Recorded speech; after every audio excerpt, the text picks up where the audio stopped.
साथियों, गुरुदेव नमस्कार। पिछली चर्चा में आपने फरमाया था कि वर्ग, राशि और भाव, इन पर आपने जो चर्चा की थी उसमें इसका एक बात समझ में आई थी कि जब आपने वर्ग लिया था तो उस समय उस उदाहरण में ये स्पष्ट हो रहा था कि सूर्य और शुक्र आमने सामने हो रहे थे वर्ग कुंडली में, नवांश में थे ना। तो वो दृष्टि मान ली जाती है, वो गलत है जी। जो ज्योतिषी जन जो उसकी दृष्टियां मानते हैं वर्ग कुंडली में, वो अनुचित है, वो गलत है। तो इसी कड़ी को आगे बढ़ाते हुए मैं आपसे निवेदन करना चाहूंगा कि फिर किस प्रकार से वर्ग कुंडली को देखा जाए, इस विषय पर कृपया प्रकाश डालने का कष्ट करें। नमस्कार अखिलेश जी और सब बंधुओं का नमस्कार। विषय को आगे बढ़ाते हुए मूल तत्व को समझना जरूरी है। पहली बात तो जो वर्ग बने हैं वो राशियों के बने, भावों के वर्ग नहीं है। अब हम भाव मध्य लेकर के और फिर नवमांश निकालते हैं, उसके आधार पर हम कुंडली बनाते हैं, नवमांश कुंडली। जैसे यहाँ उदाहरण लेते हैं, यहाँ लग्न मेरे सामने है 7 राशि 28 अंश, यानी 8 राशि का अंतिम नवमांश है, नौवां नवमांश 8 राशि का अंतिम नवमांश। और 8 राशि का जो प्रारंभ होता है वो 4 से होता है। तो 4, 5, 6, 7, 8, 9, 10, 11, 12, तो लग्न का नवमांश हुआ 12। और नवमांश कुंडली में हम यहाँ 12 लिख देते हैं। 1, 2, 3, 4, 5, 6, 7, 8, 9, 10, 11। इसमें सब इस लग्न के मध्य का नवमांश लिखा गया है, बाकी जो क्रम से राशियां चढ़ा दी गई है। ये नवमांश कुंडली में सबसे पहली बात समझने की है कि मात्र राशियां हैं और लग्न का नवमांश पहले भाव में रखा गया है। ये भाव नहीं है, पहला खंड है। इस पहले खंड में यहाँ लग्न का नवमांश है, ये इसका जो नवमांश है इसके मध्य का। गुरुजी यहाँ पर एक प्रश्न उठता है। हाँ गुरुजी यहाँ पर एक प्रश्न उठता है कि जिस प्रकार से लग्न कुंडली आपने बनाई, तो ये लग्न कुंडली का प्रथम भाव, द्वितीय भाव, तृतीय भाव इस तरीके से है। तो जब नवांश बनाते हैं तो नवांश का ये प्रथम भाव, द्वितीय भाव, तृतीय भाव कहना गलत है। गलत है जी, ये गलत है। ये खंड है खाली, ठीक है, राशियां प्रदर्शित कर रहे हैं जी। और इसमें यहाँ जो रखा गया है लग्न का नवमांश रखा गया है पहले खंड में, और उसी हिसाब से बनाया गया है। क्योंकि पहले खंड में हम यहाँ लिखते हैं तो हम इसको लग्न मान लेते हैं, लेकिन लग्न का नवमांश जरूर है जी, परंतु ये लग्न का नवमांश का भाव नहीं है। भाव नहीं है। इसी प्रकार द्वितीय भाव ये नहीं है। अब ये राशियों में होने से आपको ये आकाशीय प्रदर्शन नहीं हो रहा है, जबकि यहाँ पर आकाशीय प्रदर्शन, यहाँ आकाशीय प्रदर्शन हो रहा है, यहाँ आकाशीय प्रदर्शन नहीं है। यहाँ मात्र कौन सा नवमांश किस राशि में है जी। और राशि में होने से यह प्रकट नहीं होता कि वह आकाशीय दृष्टि से उस राशि में है जी। आकाशीय दृष्टि से उस राशि में नहीं है जी जी। परंतु यहाँ राशि है वृश्चिक जी। ये वृश्चिक राशि का नवमांश 12 है जी। तो 12 राशि नहीं है जी, वृश्चिक राशि का 12 नवमांश है। अब इसको थोड़ा समझ लेते हैं जी जी। इसको समझने के बाद अपन आगे चलेंगे, तब बात समझ में आएगी कि वस्तुतः नवमांश में क्या है और नवमांश में क्या चीजें देखनी चाहिए, कैसे देखनी चाहिए, इसको अपन देखते हैं जी। इसको समझे। सबसे पहले तो मैं आपको बता दूं, नवमांश का प्रारंभ होता है इन राशियों से 1, 10, 7 और 4। ये तो स्पष्ट है या इसको भी समझना पड़ेगा? जी स्पष्ट है, ये स्पष्ट है। अब 1, 10, 7, 4। अब ध्यान से देखेंगे सभी राशियां चर है केंद्र में, यानी राशि का जो हमने प्रारंभ माना है चर मानते हुए चला है। यानी सबसे पहली बात ये बता रहा है कि नवमांश जो बताता है, क्योंकि हमने ये प्रारंभ लिया है, ये हमने चढ़ लिया है, यानी ये स्वभाव है।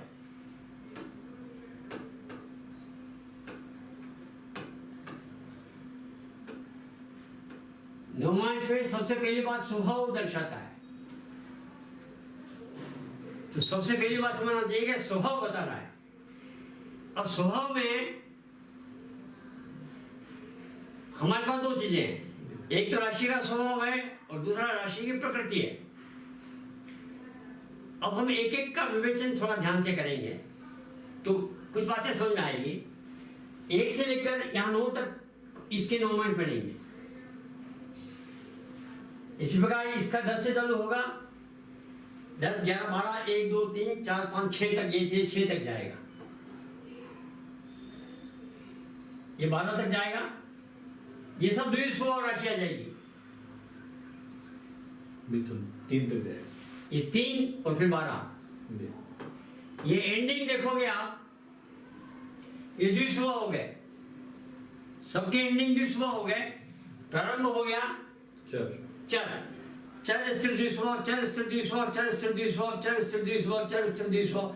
3 खंड हैं और 3 खंडों में इस प्रकार से ये स्वभाव। अब इसमें हमारा 8 राशि जो आया, 8 का प्रारंभ यहां से हुआ और ये हमारी ये स्थिति ये है। इस वाली स्थिति, ये वाली स्थिति में हम चल रहे हैं। हमारी राशि है 8। अब 8 राशि, इसका तत्व देखिए, ये कौन सा तत्व है? देखो ये तत्व, ये बटे हुए तत्व है। ये अग्नि तत्व है, ये भूमि तत्व है, ये वायु तत्व है, ये जल तत्व है। तो 2 बातें ध्यान रखने की है कि जो मीन राशि है ये अग्नि, ये जल तत्व की है। जल तत्व में द्विस्वभाव राशि का नवमांश हुआ। जल तत्व में द्विस्वभाव राशि का नवमांश हुआ। एक बात थोड़ा और स्पष्ट करना चाह रहा हूं कि हर एक में 9 के बाद आगे के 3 गायब हैं। इसमें भी 3 गायब हैं, इसमें भी 3 गायब हैं, इसमें भी 3 गायब हैं। 9 राशियां ही आ रही है, 12 राशि पूरी नहीं आ रही है। तो जब हम स्वभाव पढ़े थे, मैंने स्वभाव पढ़ाया था, तो उदाहरण के तौर पर मैं एक छोटा सा वापस उदाहरण ले देता हूं कि 2, 6, 10। तो 2 तो है प्रारंभिक स्थिति, फिर कौमार्य, और 10 है परिपक्व अवस्था। पहले वाली स्थिति किसी में भी प्रारंभिक स्थिति है। ऊर्जा में भी पहले अग्नि 1, 5, 9, 1, 5, 9 है। तो पहला जो तत्व है अग्नि, वो पशुत्व लिया होता है। दूसरा, उसमें थोड़ी बुद्धि आ जाती है। तीसरे में और बुद्धि ज्यादा आ जाती है। तो एक क्रमशः विकास होता है। 1, 5, 9, 2, 6, 10, 3, 7, 11, 4, 8, 12। ये 4, 8, 12 जब हम करते हैं तो ये 8 वाला बीच वाला है, ये नकारात्मक बुद्धि वाला होता है। ये हमने आपको बताया था। परंतु वो नकारात्मक बुद्धि, ये जल तत्व का नकारात्मक बुद्धि है, ये हमने आपको बताया था। ये ध्यान में रखते हुए अब इसकी नवमांश की ये प्रकृति, अब जो हमें 28 अंश पूरे हो गए, इसके बाद धनु आने वाला है। 28 अंश के बाद धनु आने वाला है। अब धनु आते ही वो अग्नि तत्व हो जाता है। और अग्नि तत्व का परम वाली बात आती है। 1, 5 और 9 धनु राशि आ रही है परम वाली। इसके बाद मतलब इसका अगला विकास जो है वो धनु का है। और धनु का विकास का अर्थ समझिएगा कि मतलब अब वो परिपक्व रूप से एनर्जेटिक हो जाएगा। इसके बाद वैसे अपन कुंडली में देखें, 8वां भाव आयु का होता है, आगे गर्भावस्था होती है, 9वां भाव भाग्य होता है, 8वें के बाद भाग्य आता है। यहाँ 8वीं राशि के बाद 9वीं राशि हमारे बुद्धि की परिपक्वता, बौद्धिक एनर्जी के रूप में आता है। ये अंतिम जल तत्व है। उसका ये 12 आ गया, द्विस्वभाव आया, तो यहाँ इसका स्वभाव 2 हो जाता है, द्विस्वभाव हो जाता है। यानी द्विस्वभाव का क्या अर्थ है? द्विस्वभाव का अर्थ है चर और स्थिर के अलावा। अब चर के 2 अर्थ हैं, एक तो गतिमान और अस्थिर मस्तिष्क। स्थिर का क्या अर्थ है? बैठ के काम करने वाला, गंभीरता से विचार करने वाला, स्थिर विचार वाला, विचारों में परिवर्तन न लाने वाला। द्विस्वभाव वाला जब काम पे बैठता है तो गंभीर हो जाता है, जब बातें करता है तो वे ये बात समझने की है, ये द्विस्वभाव 12 राशि वाला द्विस्वभाव है। तो ये प्रकृति से नेगेटिव है, राशि इसकी नकारात्मक है, किंतु इसका नौमांश जो देखा जाता है तो नौमांश द्विस्वभाव का है, तो बड़ा परिपक्व अवस्था वाला नौमांश है।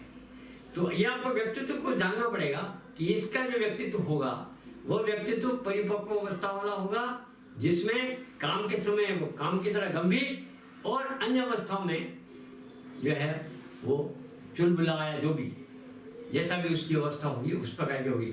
अब यहाँ जो गायब हैं वो 1 2 3 यानी प्रारंभिक स्थिति वाले गायब है, 12 के बाद 1 2 3 गायब है, तो प्रारंभिक स्थिति वाले गायब है, यानी मेच्योरिटी तो पूरी है। ये समझना है क्या गायब है? व्यक्तित्व में से प्रारंभिक अवस्था वाले बचपना गायब है, तो प्रौढ़ अवस्था और मध्य अवस्था वाली स्थिति है। तो नकारात्मक होते हुए भी नकारात्मक रिस्क लेने की ताकत कम, नकारात्मकता का अर्थ समझिएगा। तो रिस्क लेने की ताकत कम है, जलीय तत्व है, और ये भी द्विस्वभाव राशि का बन गया। यहाँ जो हर आपका नौमांश बढ़ रहा है वो नौमांश आपको प्रकृति भी बताता है, साथ में स्वभाव भी बताता है। प्रकृति स्वभाव इनको समझते हुए आप व्यक्तित्व का निर्णय करिए। अब जैसे ये तो मैंने बताया लग्न का, दशम भाव पे आएंगे तो दशम भाव पे जब आएंगे तो दशम के मध्य का लग्न लेना पड़ेगा, और वहां दशम भाव यानी आपकी स्टेटस की स्थिति में आप किस प्रकार का व्यवहार करोगे, किस प्रकार का आपका स्वभाव होगा, किस प्रकार की आपकी प्रकृति होगी, कार्य में कितने दक्ष होंगे, कार्य में कितने अटेंटिव होंगे, कार्य को स्थिरता से करेंगे या द्विस्वभाव से करेंगे, चंचल भाव से करेंगे, कैसे करेंगे, ये स्थिति आपको यहाँ आएगी। और ये सब कहते हैं जीवन साथी इससे जुड़ा जाता है, तो जीवन साथी का ये स्थान है। तो यहाँ आपको जीवन साथी कैसा होगा इसका पता लगेगा। एक दूसरा कब होगा ये भी पता लगेगा। कब होगा इसलिए पता लगेगा, ये जो नौमांश आएगा वो जैसे यहाँ 12 आया था, यहाँ इसके सामने चले जाएंगे अपन, तो ये राशि यहाँ हो जाएगी 8 के सामने 2, 8 के सामने 2, और 2 का हमको लास्ट वाला 2 जो है 10 से शुरू होता है, 10 11 12 1 2 3 4 5 6, यहाँ द्विस्वभाव का 6 राशि आ गया, यहाँ 6 राशि आ गया, यहाँ नौमांश 6 आया, और यहाँ भी वही दिख रहा है, परंतु ये सामने वही दिखेगा, यहाँ अंतर आ जाएगा। तो सप्तम भाव यहाँ से दिख जाता है, वही आता है लग्न में। जो लग्न का आपने निकाला तो सप्तम भाव का अनुमान भी मिल जाएगा, परंतु ये चतुर्थ का ये नहीं मिलेगा, ये नहीं मिलेंगे, क्योंकि मूड बदल जाता है। तो यहां से आप देख सकते हो कि कन्या राशि परिपक्व अवस्था की होती है, यानी रेडी टू वर्क, ये 6 राशि का कर्तव्य है, मानी ये शादी के लिए तत्पर है, मतलब हो सकती है शादी, ये आपको अनुमान लगाना होता है। तो वैसे हम कहते हैं किताबों में यदि आप पढ़ेंगे तो आपको लगेगा कि यहाँ 64वां नौमांश बोला जाता है अष्टम भाव का, यानी 7 9 63 में से 8 घटा दो, 9 घटा दो, 7 9 63 इसमें 8 घटा दो, एक जोड़ दे तो 64वां आ जाता है वो। 8 मानी यहाँ हो जाता 8 मानी 72 में से 8 गया 64, हाँ, यहाँ 7 से गुणा करो, 7 9 63 में से 8 घटा दो, कितना हुआ? हाँ 57 हो गया, 55 नहीं 56 हुआ ना, हाँ 56 हुआ। तो 56वां नौमांश जो होता है वहां लिखा मिलेगा आपको, 56वां नौमांश देखा जाए विवाह के लिए तो 56वां नौमांश क्या है, इसके मध्य का नौमांश निकालो, वो एक ही बात है। वहाँ किताबों में पहले इस प्रकार से विचरण नहीं था, क्योंकि गणित का भाग कमजोर था। तो वो 56वां नवमांश, फिर 108 नवमांश के नाम लिखे होते हैं। दशम भाव में आएंगे तो दशम भाव में यदि आते हैं तो यह हो गया 90 माइनस 8, 9 तो ये हो गया, है ना? 9 तक तो यहाँ समाप्त हो रहा है, 9वां भाव। हाँ, उसके बाद के नवांश उसमें दशम में आ जाएंगे। हाँ 10 90 में से 8 घटा दो, हाँ, तो उसके मध्य का आ जाएगा। हाँ, उस मध्य को देख करके आपको आपकी उसकी स्थिति, उसकी संतान की स्थिति, इस प्रकार से अलग अलग प्रकार से विवेचन किया हुआ मिलता है। अभी काम करना बहुत शेष है, तो अखिलेश जी खड़े हुए हैं, इनको कई प्रश्न और खड़े हुए हैं, परंतु इस पर काम करना है। आप इसकी प्रकृति और स्वभाव को विश्लेषण करते हुए यदि इस पे काम करेंगे तो हम आगे बढ़ सकेंगे। और प्रश्न आप आगे क्या पूछते हैं? जी, मेरा निवेदन था कि स्वभाव और प्रकृति तो आपने बहुत सुंदर बताया सर, और इससे तो जैसे लग्न कुंडली से व्यक्ति की प्रकृति जानी जा सकती है। इसके साथ साथ आपने आज एक विशेष बात भी बताई कि आप जिस भी भाव के बारे में जानना चाहते हैं, बिल्कुल उस भाव के नवांश को पकड़ें, हाँ, और फिर वहां से स्वभाव और प्रकृति को पकड़ें तो आपका उसका स्टेटस का पता लगेगा। जी, तो ये नवांश से देखने का ये आपने बहुत ये सुंदर तरीका है, बताया। इसको और विकास करने की जरूरत है। जी जी ये इसका प्राथमिक बेसिक है, जी जी। इसको देखना, इससे देखना चाहिए। तो सर आज तो आपने पूरा दर्शन शास्त्र, एक तरीके से दर्शन और ज्योतिष दोनों का समन्वय था। ज्योतिष में यही तो है। हाँ, और बहुत वैज्ञानिक तरीके से और सैद्धांतिक तरीके से आज आपने ज्योतिष में विशेष करके नवांश के बारे में बताया। तो मैं आप सब श्रोताओं से निवेदन करता हूँ कि आप इनको देखें, एक बार सुने, मनन करें। आपके मन में कोई प्रश्न हो, जिज्ञासा हो तो जरूर रखें, और हम जानबूझकर इस तरह के विषय और प्रश्न लेकर के आते हैं ताकि ज्योतिष में किसी भी प्रकार की जो भ्रांति है वो भी स्पष्ट हो और ज्योतिष विषय भी अपना आगे बढ़े।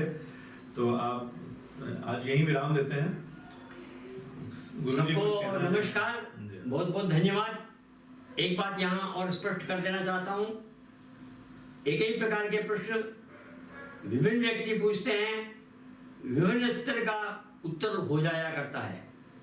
मैं ये अपेक्षा करता हूँ मैं भिन्न भिन्न लोगों को लाकर इसी बात को विभिन्न स्तर पर समझाने का यत्न करूँगा, क्योंकि विषय की गहराई को कहाँ तक समझाना यह सामने वाले सुनने वाले पर निर्भर करता है, प्रश्नकर्ता के ऊपर निर्भर करता है। तो यह बात ना समझिए कि इस प्रश्न का उत्तर यहीं तक पूर्ण हो जाएगा। ये आपको कई बार कई प्रकार से इसका उत्तर मिलेगा, जिसमें इसके अलग अलग पहलू आप समझ पाएंगे, ऐसा मैं सोचता हूँ। मैं जानता हूँ कि आप जिज्ञासु हैं, ध्यान से मेरे इसको देखते होंगे। जो कुछ भी समस्याएं आपके हैं, जैसा अखिलेश जी ने बताया, आप प्रश्न करें, किसी के माध्यम से करें, तो मेरे को समझ में आएगा इसका उत्तर मुझे देना है। और उस उत्तर को देते समय मैं ये ध्यान रखूँगा कि आपकी क्या कठिनाई है, उस कठिनाई को कैसे समाधान किया जाए। बहुत बहुत धन्यवाद। आप इसको सब्सक्राइब करिए और इसको समझिए।